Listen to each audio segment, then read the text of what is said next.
start this workshop on the Florentine sword and cape. So it's just Florentine Tuscan school, okay? But we will also integrate it with the techniques from the Bolognese sources, as long as we have time and we can proceed, okay? Before starting doing something physical, I'll just do some introduction on the cape, okay? On the weapons we're using also. So the cape was just, you know, a piece of cloth, and it was maybe the most common piece of cloth that you would wear when going outside. Okay? So you can assume that basically each and every one who is going outside, especially when it's cold, has a cape. Okay? And we see, you know, fashion in Italy was just really fast changing during the years, and various, you know, little states, the little countries that were there. So we had different models of capes. The techniques we are going to see just work for a navy piece of cloth that you can just wrap around the arm. We see that the authors just tell us how to wrap the cape when you are not in a hurry, or when you just have to wrap the cape in a hurry because you have someone who is attacking you on the road, maybe. Okay, so they used the cape both for duels and also for street fighting because it was common. Okay, so we will see techniques from the Anonimo Riccardiano. We will see. I will tell you something from Francesco Altoni, which really doesn't tell us how to use the cape, but it just gives some really good methods of wrapping the cape. We will see techniques from Docciolini, and we'll also integrate these techniques with techniques from Marozzo and Docciolini. Okay. Okay. And the Grassi. And yeah, and the Grassi also. Bueno. Something to add on the cape? No, direttamente così indossa. We will just start to see how to use it. Just a couple of words on the sword. So the techniques from the Bolognese sources are done with a sword which is a classical, typical side sword, which is the one that you can see we use. Okay, so we have like 100 centimeters of total weapon, 100, 110.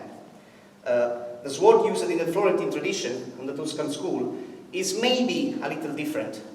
It is cohesive, so it is contemporary to the Bolognese sources, mostly, okay, let's say, same years. But maybe it's a sword that is a little bit longer, and we can see this in the techniques, because thrusts are starting to get most common dead cuts.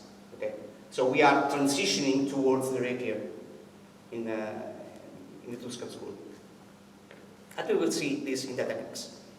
Okay, so after this introduction, let's see how to properly wear the cape. Okay, so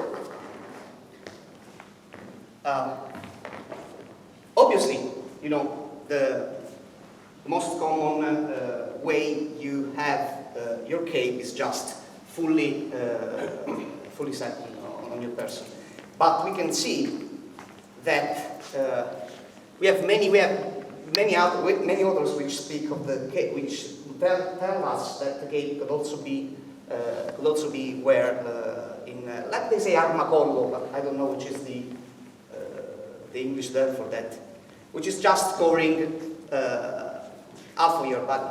Okay. Diagonally across the shoulders. Yeah. I mean the word armacollo. I don't know. There's no word for that in English. But anyway, it's just the same. Okay, so we will see how to wrap the cape from from the normal position. Okay, so let's start from Altoni, which tells us actually 9 ways to wrap the cape around the arm. 9 different ways. We will not ways. see all the nine. No, we just see three of them. Okay, but it's interesting because you just have to say that for each and everything you have to do, you have 9 ways to do it. So he also tells us that the cape has 9 advantages and 9 disadvantages. It shows us 9 guards. Okay, so it's just a little bit. And he says, just to give you an example, the 7th way is equal to the 8th. Okay, so let's start. He was a Buddhist? What? Sorry? He was a Buddhist? I have a name. Okay, so the first and most simple one is that when you don't are an array, okay, so you just take your cape, okay, you just fold it in a way that is comfortable, okay, and you just grab the cape with the hood inside and have it just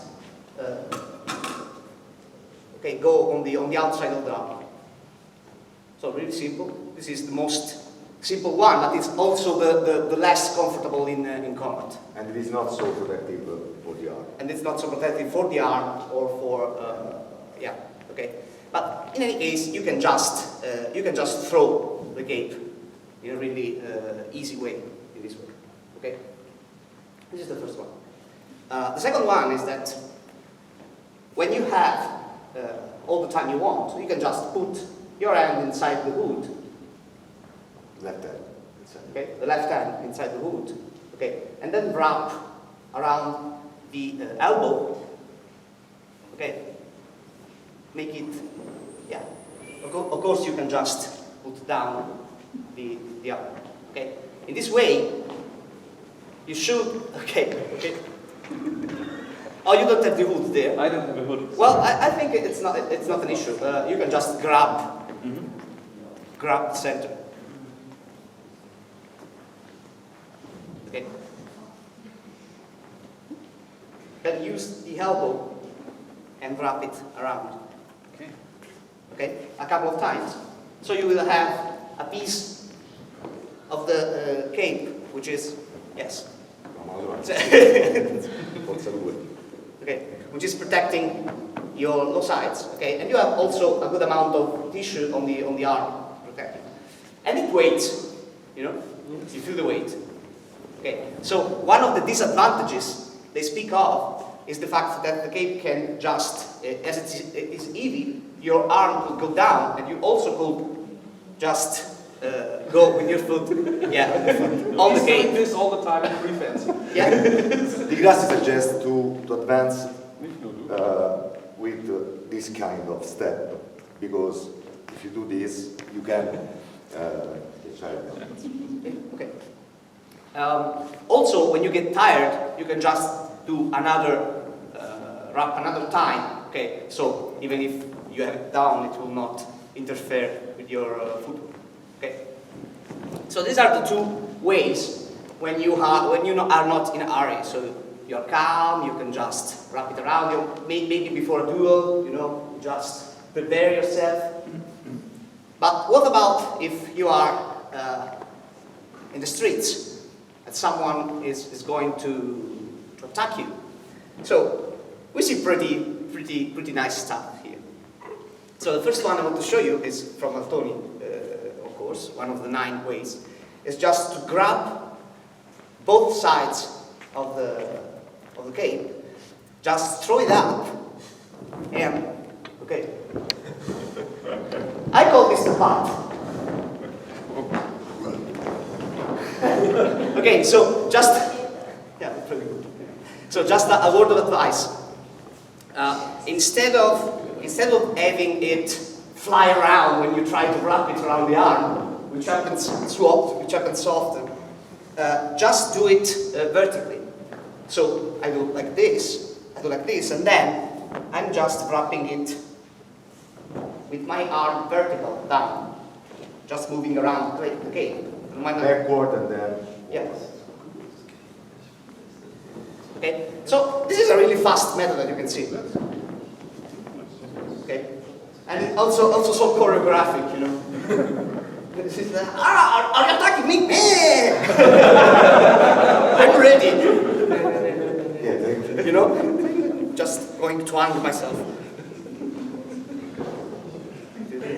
Okay, so this is from Altoni. Then we also see, of course, this is quite funny, you know, but it's actually effective. Okay, and we see, for example, I will show you now what Marozzo says about wrapping the cape around the arm. It's just the same thing, but Marozzo is, you know, is polito attillato. So it just does it in a more calm way. You know? It just grabs the left part of the cape with the left arm, then you just grab the right part with the right arm, you make it pass over the head, just use the elbow to have it, okay, to have it, to not let the cape fall, and wrap it around. Okay.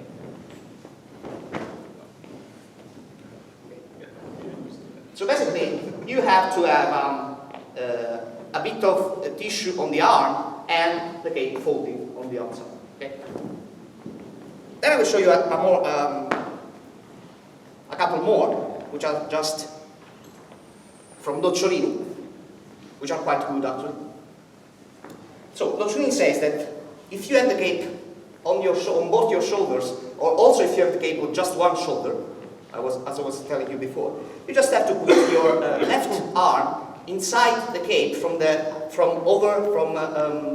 above your left shoulder. Okay, so you can do it with the fingers inside and the big finger outside. Okay, or you can do it in the opposite way.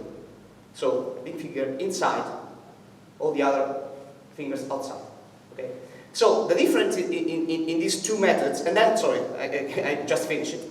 After you have this, you just let the cape slipper on the shoulder, okay, just grab it, okay, and then as usual, one, okay, or two. That if we put the fingers inside the cape, we can just grab the cape, so we will have the end which is more protected. If we put just our big finger inside and the other fingers outside, okay, when we are going to do something like this, we will have the end not covered, but we could use a dagger together with the cape. Okay? And this is common in the Florentine tradition, as Altoni, for example, when speaking about the cape, just tells you the cape is going to be used like a dagger. Period. Okay? So they use it actually, why not? I mean, you have the dagger, you have the cape, you have like a muscle like this. Why not? Okay. Thank you.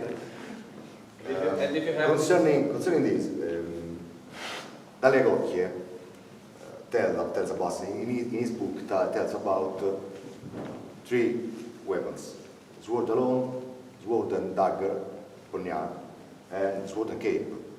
This is the 3 weapons a gentleman could wear in the street every day.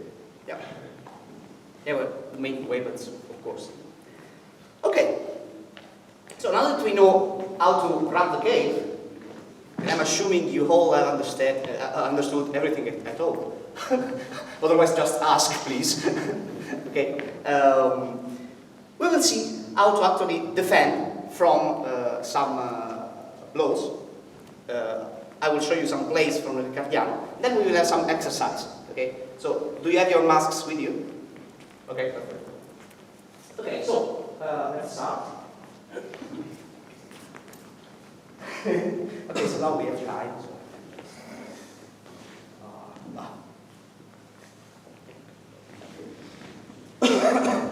Okay, so guards. Fortunately, we just use a couple of guards for all the workshop. Okay, so they are not so difficult. Basically, what we see, the Anonimo Riccardiano uses 2 guards. The first one is called Prima Guardia, which is the first guard, and the second one is called Porta di Ferro, which is common among all the Italian treatises. So the first one is just right foot forward, okay, and the sword on the right of your advanced leg, like if you were to throw a reverso, a reverse cut, okay, and you finish in Prima Guardia. Okay? Coda lunga e stretta. Which is the coda longa stretta of the Bologna tradition. It's called Prima Guardia by Riccardiano. The second one being with the same foot onward, but like after you have thrown a mandritto. So you have your sword inside the leg, okay? And the opening is changing. So when I'm confronting him, if I'm in Prima Guardia, he will probably hit me from my left side, okay? Let's show them this way, okay? Because I'm giving him this kind of opening. There would be no way for him to hit me on my right side because I adjust the sword there. Okay, so it's pretty easy for me. Okay, while whether with Porta di Ferro, it's just the opposite. So I'm giving this opening to it.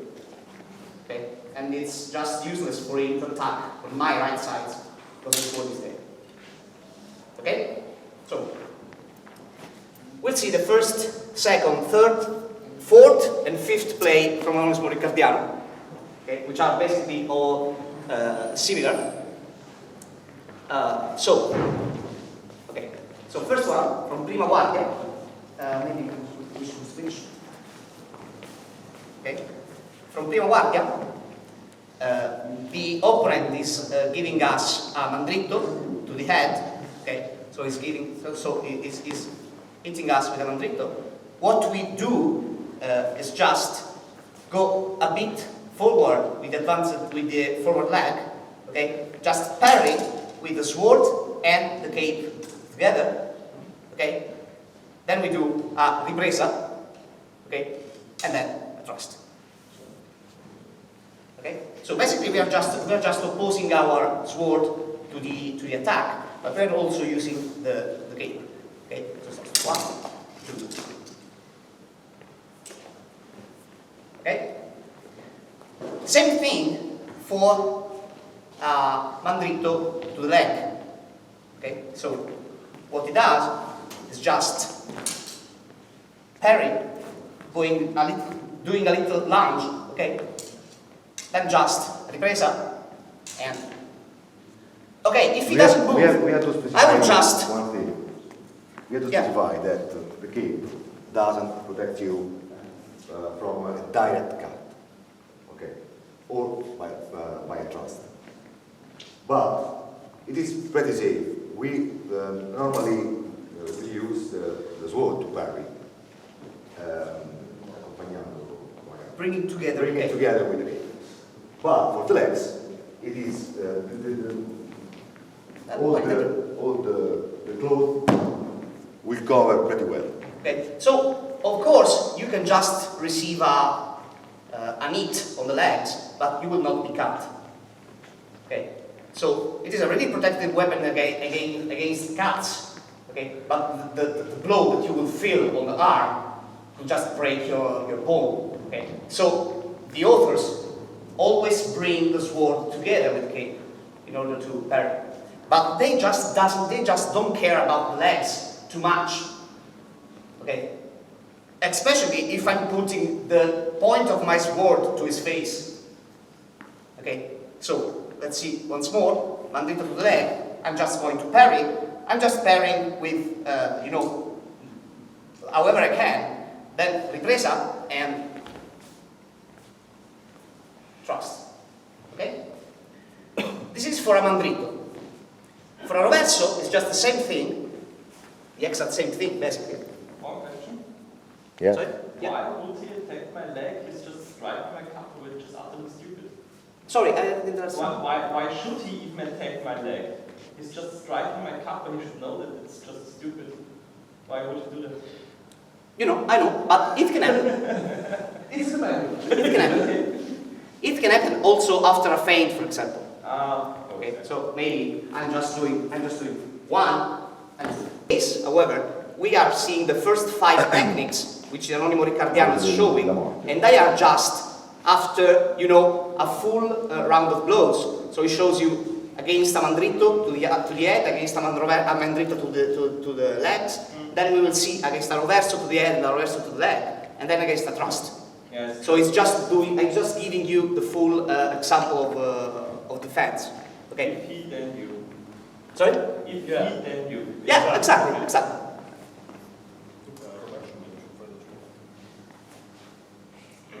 Okay, so Per il roverso, vedono mai tu stai da questa parte. oh yeah. Sorry.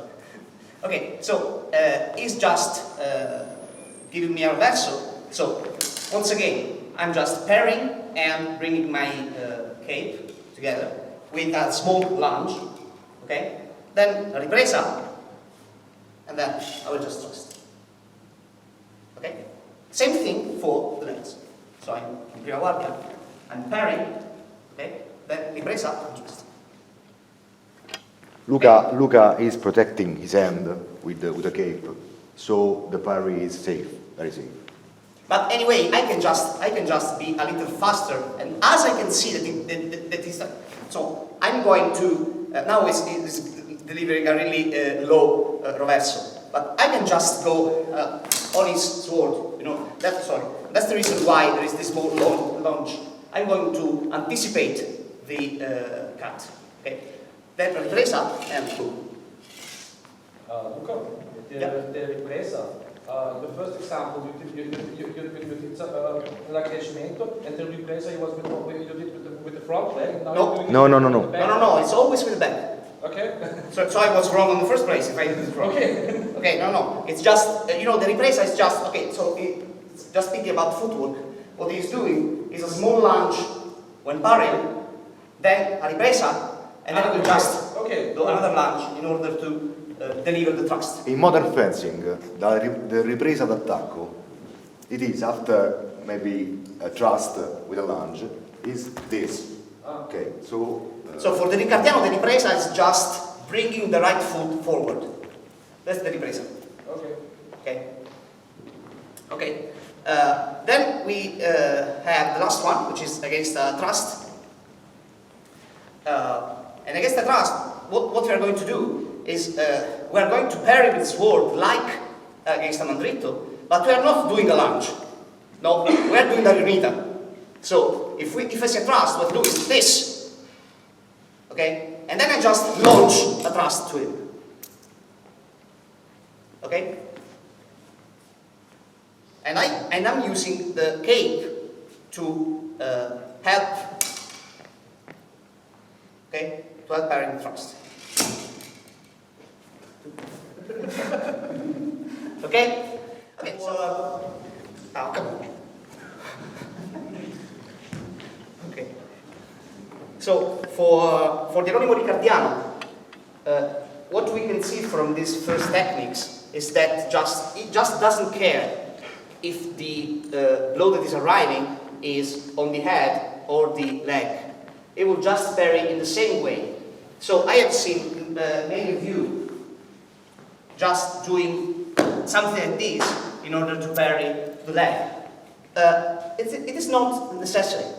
I mean, what he does is just what he calls a mezza coperta di dentro. So just closes the line, okay, and uses the cape in case the it is on the legs. Okay, and stepping onward will just bring you a little bit down automatically. Okay, so that's another reason why you should step forward when parrying such a blow. Okay, so basically I'm in prima guardia and I'm doing this. I don't care if the actual blow is on the head or is on the leg. Okay, same thing is for the reverse. Okay, yeah. If I parry the low Madrid, it's no problem for my cape will be there. When I parry the Roberto, I go over there, but the cape is so slow, it's half a second later. Because you don't have to move the cape around, you just have to bring it together with the sword. So you have your elbow will just be like parallel. So you're not doing this. Okay. So if you just give a punch to the that is arriving, you will be slow. Yep. Because the cape has on inertia. You know. While if you just move it laterally, okay, together with the sword, you will just be fine with that. Okay. Of course, we also have to say that in all the other sources, we never see a reverso like this. Because it's pretty unusual that from this kind of guard, the opponent would throw me a reverso to the leg. I mean, are you stupid? Just no. But we can see this in the techniques from Anonimo Riccardiano, which is giving us the full spectrum. Okay. Does this answer your question? Okay. Okay, so now we are adding a little bit more complexity to these things. And we see that against a mandritto, the Riccardiano could also parry with a tutta coverta, which is basically this kind of parry. Okay? So instead of doing a mezza coverta, it will just do a tutta coverta. And it does this just doing a riunita, so just stepping back with the forward foot instead of going forward. Okay? So what you can see is something like this. Okay? And after this, I have the cape that is protecting me. What I'm doing, I'm just stepping forward and just smashing his head. Okay? Over the cape.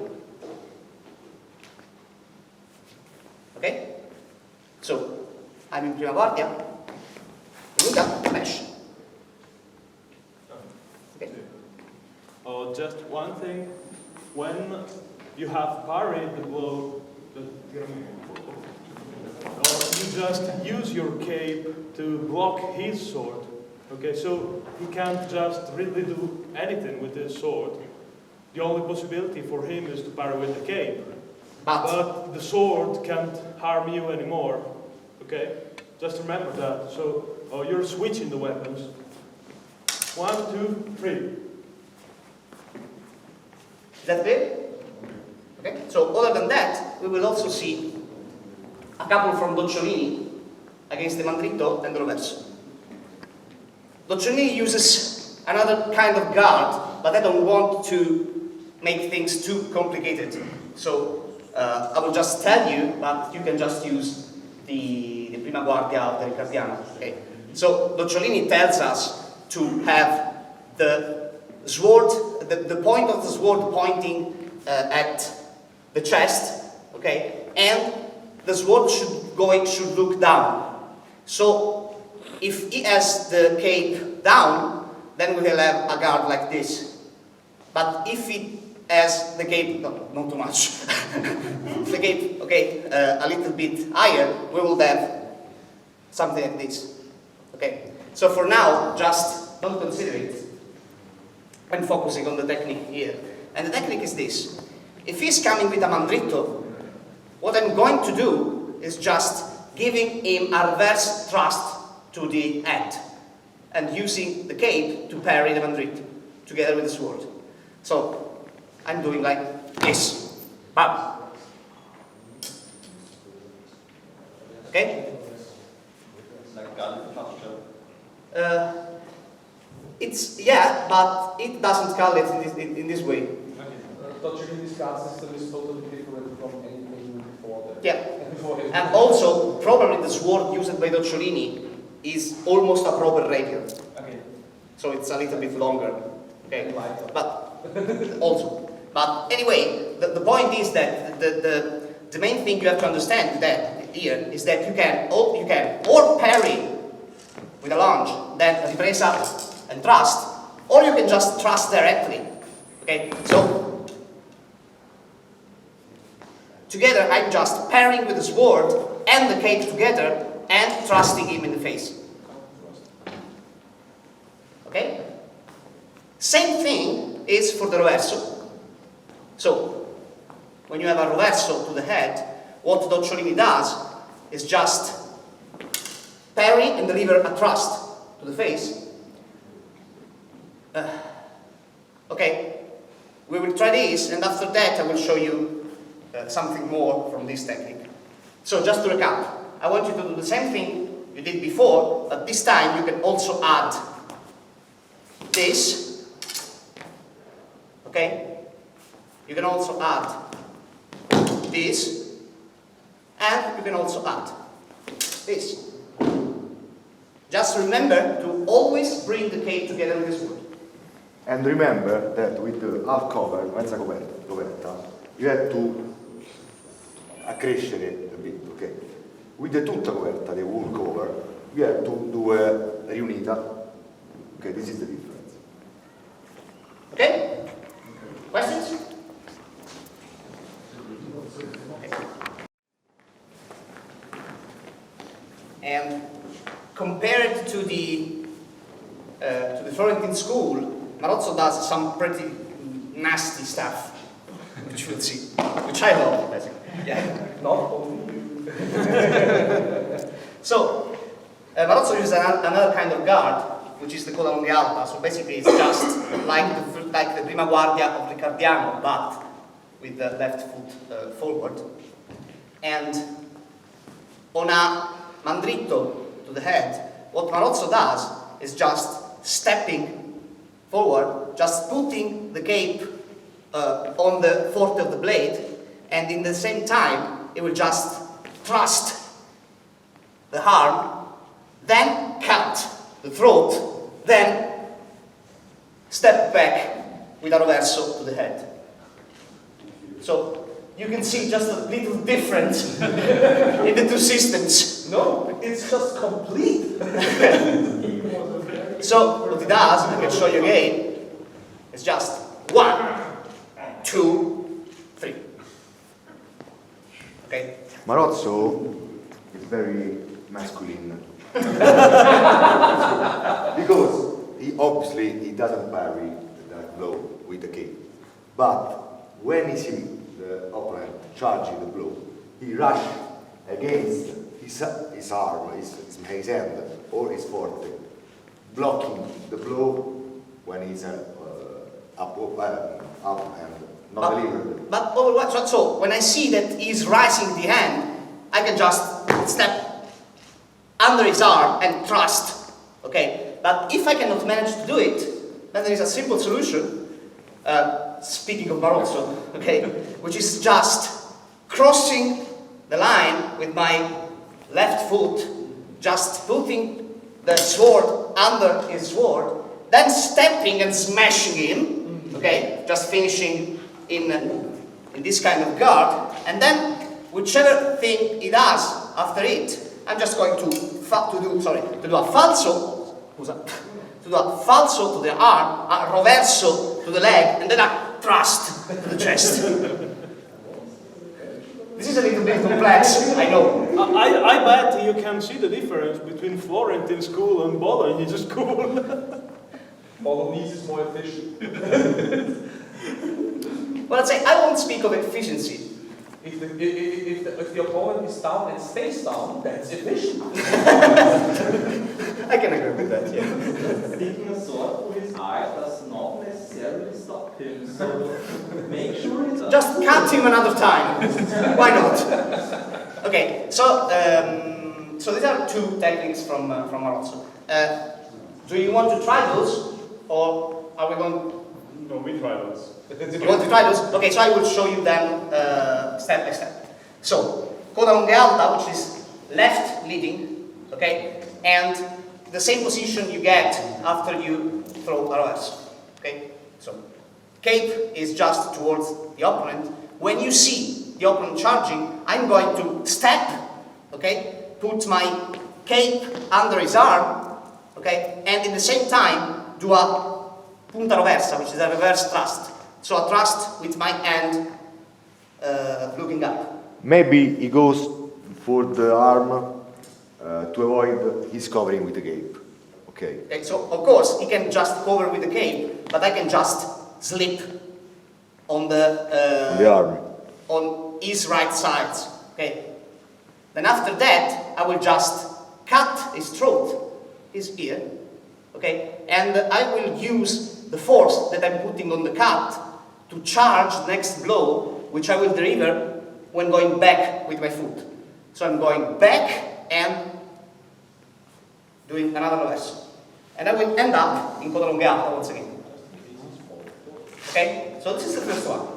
The second one is just a little bit more complex. So you have to put your leading feet on your right side while parrying. I will not use the cape now just to show you, but it's just like this. I'm using this in order to charge the next blow, because on the next blow, I'm just gathering so much degrees on my opponent, okay, that he will not be able to parry with the cape, because I'm moving just around him. Okay, so this is the reason why I'm doing something. I'm not doing just this, but I'm doing 1 and 2. Okay, and I will end up in porta di ferro larga. So basically, I'm just taking my sword down, and then whatever happens, I will just do a falso, so it with a false edge, use the cape to protect me, and then once again. Okay, so segato to the leg and thrust when I step back. And I'm in control of the other. Okay, so we can see these two. Just start from the first one. You need to see it again. It's something. Are you okay? Okay, I will pass. You will like this. So now what we are going to see is just one play from the Anonimo Riccardiano, and then I will just switch to Bolognese because we are going to see how the cape can be used in an active way. So how to launch the cape, how to hit the opponent with the cape. So just to give you an example, what Grassi says is that when you, come on, if you are in the street and just you have someone who is attacking you and you have the cape, what you can do is just grab the cape with both hands and just throw the cape to him. Throw the cape to him with both hands and then rush towards him. If you don't have the time, I will not do against him. Yes. Just, bye. Shoulder play. So basically, I will just, okay. So this is if you don't have the time to draw your sword, for example. Okay? So he's attacking you, you don't have the time to throw your sword, so you just do something like this and just throw it. The other one is that, no, you don't have the time, okay? So I'm just throwing my sword. You just don't have the time, okay? So you see that he wants to attack you. He has his cape closed, like I have here. What you can do is just rush towards him, grab with one hand both the sides of the cape, and just smash his face really hard. Yeah. There is pulling. You have to pull with one hand And with the other. push with the other. Very strongly. And maybe, says the Grassi, you can break his neck bone. Yes, so the Grassi actually writes down that you have the possibility to break his neck bone if you do like this. So it's just, yeah, you just meet someone on the road, I want you. They were crazy people. Okay. Okay, now for something more fencing related. So let's suppose that we want to use the cape in a more active way. We have different options. So Marozzo just shows us, so start from the Riccardiano. The Riccardiano just tells us that we can be in prima guardia.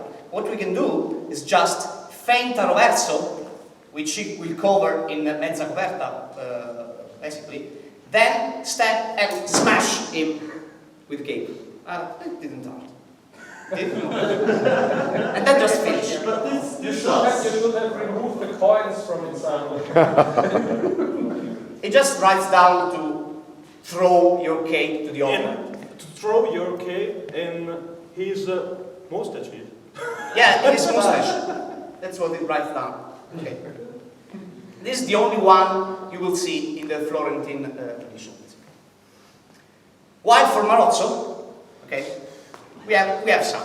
So the first one is from Porta di Ferro Stretta, which is basically the same Porta di Ferro that we see with the Riccardiano.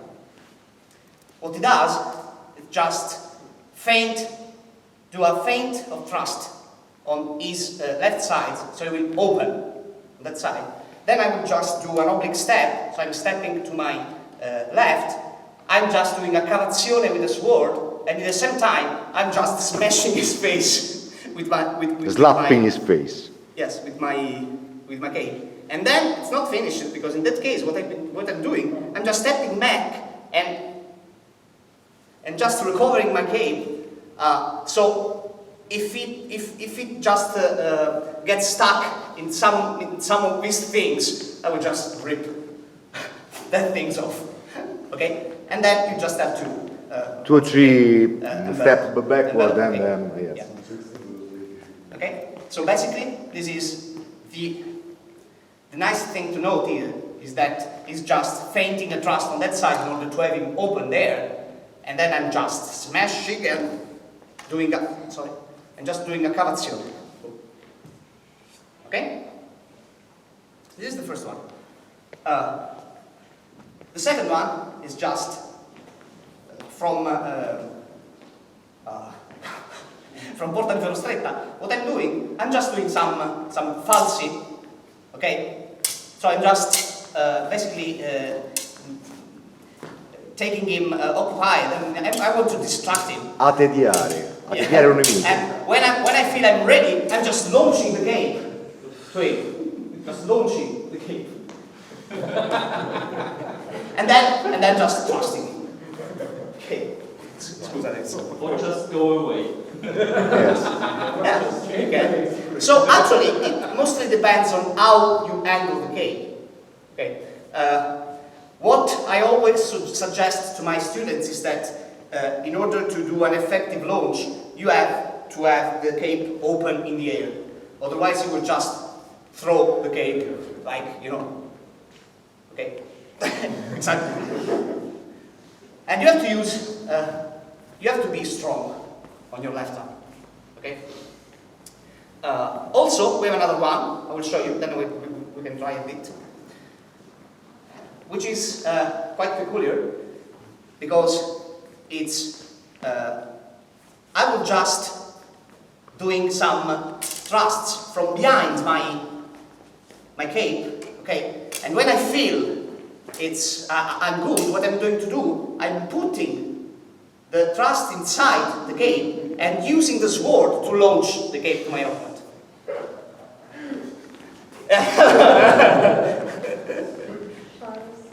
Okay. And ideally, the point inside the folds of your cape is already on its way into the opponent. Yeah. In my opinion, you risk to pierce the cape. So I would totally pierce the cape. Di Grassi to suggest the same technique. So Di Grassi there is does a way... the exact same thing, and Di Grassi actually tells to deliver a thrust, while Marozzo just tells you to put the point of the sword inside the cape and launch the cape with the sword. Okay? So maybe I was thinking that it could be just like this. I'm just placing the point and I'm using the blade in order to launch. Okay? But there is the same technique on Di Grassi, which actually says just put the point of the sword, just give a thrust under the cape and launch the cape. Ecco là, vedi.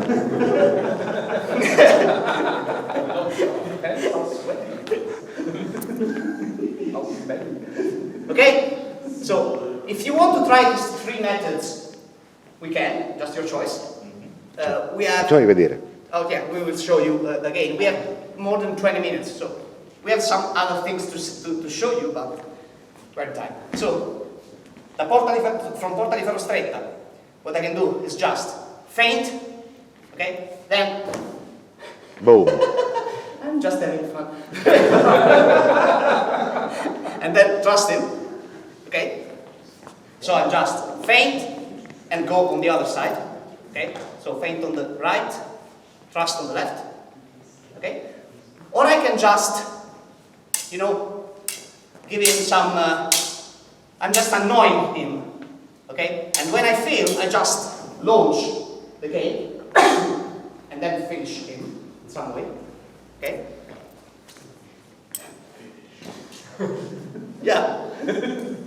Or I can just do thrusts under the cape, okay, and then when I feel comfortable, that's what happened. When I feel comfortable, I just launch the cape with a sword. And then obviously what I have to do after that is just find a way to kill the opponent. Okay, he has my cape on the face, so he will have some time, we will need some time to, you know. There is one big problem with this. Yeah. My cape is in his face. I cannot see the scare and pain. You can see the red blood over him. On the cape. You can remove the cape after he's dead. Use your imagination. Oh, exactly. Okay, so let's try this if you want. A couple of things which are just so unusual that I have to put them in a separate section of the workshop. Okay, they're really unusual. You don't see these things often in any fields. So, first one. I mean, you don't see them in the other parts of the Bolognese or Florentine tradition. Of course, you can see other weapons or other epochs. Okay. So, first one from the Riccardiano. I'm in Porta di Ferro. So he's just going to deliver an imbroccata to my right shoulder, because this is the point that I've most discovered. Okay, this is the opening I'm giving him. So it's just doing this thrust. What I do is just this. Okay, so I'm just dodging it. I know it's strange, guys, but yeah, it's just dodge it, put my cape on his sword. Okay, and just finish it. No. I'd say it would be safer if, while dodging, you just use the cape. But yeah, he actually says, dodge, then use the cape, and after that, just kill it. So he's not telling us to just, parry with the cape, because that would make sense. Okay. But it's Florentine, so It doesn't have to make sense. That sounds like it's just for he has no sense. Different. Yeah, it's just, I would never do this. risk a life for a fancy here. Okay. Yeah, in real life it's usually die, and then fail killing him. Yes. This can happen when you are in free fight, for example, because you see the thrust, but this is a proper play, a proper technique. It's described in the source. That's really strange. Okay, the other one I want to show you is just, also from the Riccardiano, is against a mandrito to the head. No, you remember it. Okay, against a mandrito to the head, I'm just covering in tutta coverta. Okay. Then what I'm doing, I'm pushing, I'm using the hand of the cape in order to add more force on the blade. I'm pushing him and entering. This is also called the fraccata, like the one before. That's nothing more like the Anonimo with the guarda da presa does. Yes, with the guarda da presa. Yeah. Just grab the blade and push it. Something similar. But the fraccata from Riccardiano is this movement with the left hand, not raising his arm, but pushing your blade on his blade to make a force. Okay. And just adding force to your own thrust. Yes. So, there is one more thing. Just let me. Oh yeah, sorry. Just okay. Okay, so remember when we saw the Docciolini? We saw that. So the guard of Docciolini is more, it's more a rapier guard. Against Roverso to the head, what I'm going to do is just doing the thrust. No? Docciolini says that when the opponent sees this thrust, what he will do, he will just be scared and just deliver the cut, not to the head, but to the leg. Okay? That is what Docciolini says. Okay? So I'm here, and with this, he's going to the leg. What I'm going to do, turn not video, what I'm going to do, when I see that he's going down, I'm just deliver it. I'm just putting my blade down on his thigh, and just punching him, basically. Okay? And what I can do also is just step forward and have him fall down. Okay?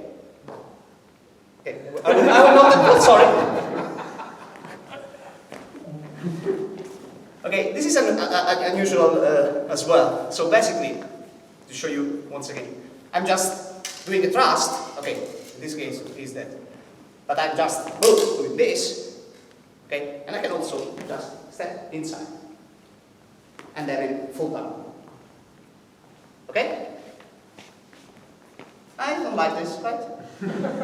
Me neither, but you know, that is what Docciolini. It translates in play of 2 versus 2 with the swords and the gates and the enveloped gates. Okay, so this is a 2 versus 2. Okay, so basically it tells us if you are walking with your friend, okay, and you have agreed with your friend before what you have to do in this situation, okay, and you meet two other people which want to kill you, basically. No, actually, he says, in questo gioco o combattere mortale. So he says that this works both on a play and on a deadly fight. Okay. So it's just 2 versus 2, and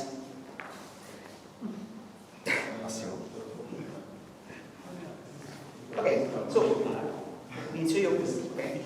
what Docciolini tells us is that you have to place in a rectangle. Okay. With the other dudes don't have kappas? Yeah, they also have, but in this case, it's not important. Okay. It's not important. They are just going to die anyway. Imagine a couple. Okay, and you have to be to have agreed before with your friend that the one on the left should start first. Okay, so what I'm going to do, the one on the left will just feint a thrust to his opponent, and then continue just doing a great oblique step, covering with the cape and thrusting the other one. while I'm feinting, while I'm thrusting, the other one will just feint and do the same thing on the other one. So we probably deliver a thrust under my cape to him. So this is just 1, then 2, and 3. Okay, so it just tells that you will just kill both of them. Okay, because they don't know what is happening. And also what it tells us is that after this kind of play, you should just switch position with the other one. So if they are not dead, we will just have switched opponents. Okay. This is pretty strange. I want you to try this the last minutes we have. The strange thing here is that he doesn't explain how we should cross. And this is just, interpretation. So we think that it is good if you just have to, the other one, just delivering the thrust under your sword and your cape. So just this. But it could also be, something like 1, 2, we don't know. Exactly. Luca, falla di Grassi Okay. 1, 2. Okay. We don't know for sure. Well, okay. the last one would fit with the change position thingy, because now you have changed position. If you just cross and then you start starts changing position, then you're most likely dead. Or it's True. in a Okay, technically yeah. very disadvantaged Yes. situation. So, Yeah, I agree. Okay, so anyway, if you want to try this,